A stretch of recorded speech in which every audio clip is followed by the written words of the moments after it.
Hello and a very warm welcome to Game On. We're here to get you quick stories from the world of sports to keep you up to date with all the action.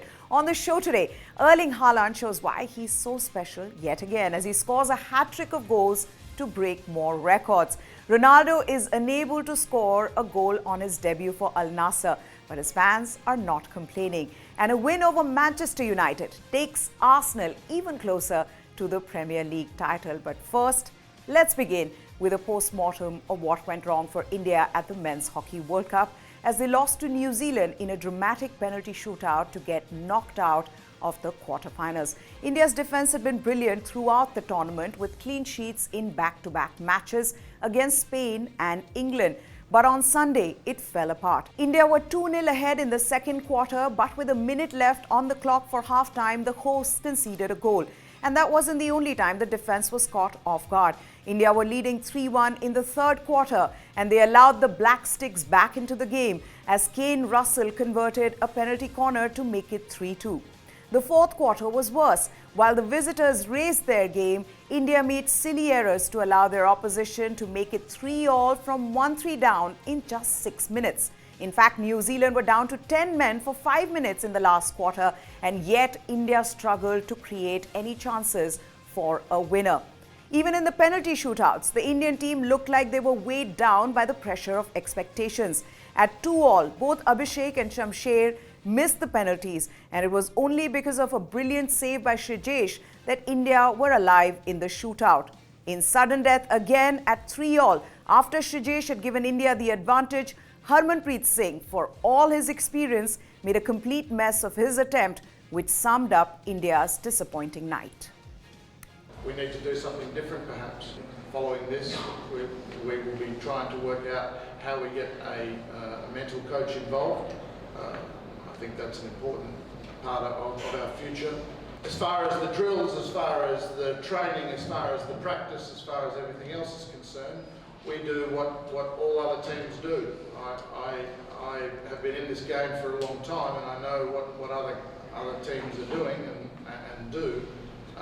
I don't think there's anything necessarily a silver bullet out there. I do think that mentally the much-awaited clash between table toppers Arsenal and Manchester United turned out to be a classic affair, and the Gunners came from behind to beat the Red Devils 3-2 in stoppage time, giving their title hopes a major boost. Marcus Rashford's individual brilliance drew first blood for United, but goals from Nketiah and a wonderful second-half strike from Bukayo Saka turned the game on its head. Lisandro Martinez equalized in the second half for the visitors, but it wasn't enough.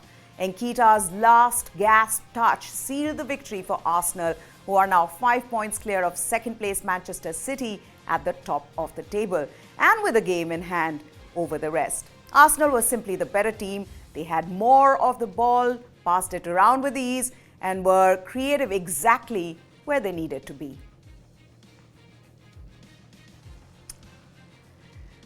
Now, you could be dealing with winter or summer depending on what part of the world you're in, but in the world of football, there is only one season right now, and it's the Haaland season. The Norwegian is breaking records, and how, as he climbs up the Premier League goal-scoring charts. Haaland fired his fourth hat-trick of the season to earn Manchester City a comfortable 3-0 win over Wolves. The hat-trick took his tally of goals for the campaign to a stunning 31 in all competitions, 24 of them in the Premier League, which is a higher tally than the last 4 Golden Boot winners.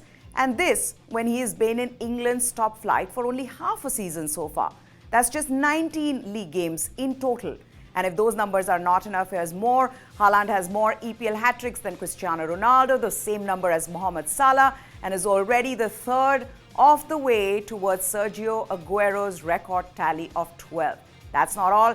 He now has 18 league goals this season at home, which is the most by a City player in home games in a single season. Cristiano Ronaldo made a winning start to life in the Saudi Pro League. However, the superstar could not feature on the score sheet. CR7 led Al Nassr to a 1-0 victory over Ittifaq in his first match since becoming the best paid footballer in history. The five-time Ballon d'Or winner didn't score, but there were promising signs. Ronaldo's early shot from the edge of the box was deflected over, and he nearly met the cross that was headed in for the game's only goal.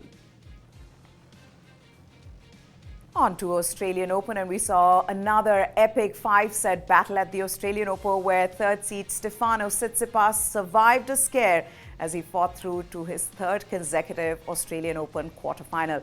Tsitsipas defeated Italy's Yannick Sinner 6-4, 6-4, 3-6, 4-6, 6-3 at the Rod Laver Arena as the clock ticked over 4 hours. The highest-ranked men's player still standing, Tsitsipas has gained a rare feat of being the youngest player to enter 3 consecutive quarterfinals at the Australian Open after Novak Djokovic. The 24-year-old with 8 wins from 8 matches this year will face Czech Jiří Lehečka in the quarterfinals this Tuesday. On to women's single, and 5th seed Belarusian Aryna Sabalenka has made a stunning entrance into the quarterfinals for the first time, beating Switzerland's Belinda Bencic 7-5, 6-2.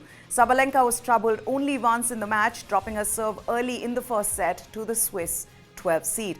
But she powered through with her newfound self-esteem, missing from a game in the past, to calmly break back and take the initiative. Sabalenka and Bencic have both been on a roll this year in Australia and came into this first Grand Slam of the year as the form players. She's all set to take on Croatia's Donna Vekic in the quarterfinals this Tuesday. Former Australian tennis star Jelena Dokic has hit back at online trolls who have bombarded her with negative comments about her body at the Australian Open. In an Instagram post on Monday, Dokic, who's working as a commentator at the Australian Open, said the body shaming and fat shaming she's received in the past 24 hours was disgusting. Dokic, in a series of posts, have pasted comments from trolls saying terrible things about her body and how she'd become so big. Dokic has slammed the online trolls, saying they should be ashamed of the comments and that size does not matter, but being a good person does. Last week, Dokic called out 2 trolls, where one of them joked about her killing herself. This was triggering for Dokic, who's been open about her mental struggles, and she'd revealed that she'd considered taking her own life. Well, that's it on this edition of Game On. There are some very incisive news analysis and documentaries on News 9 Plus, so watch those whenever you get the time. For now, goodbye. Thanks for watching.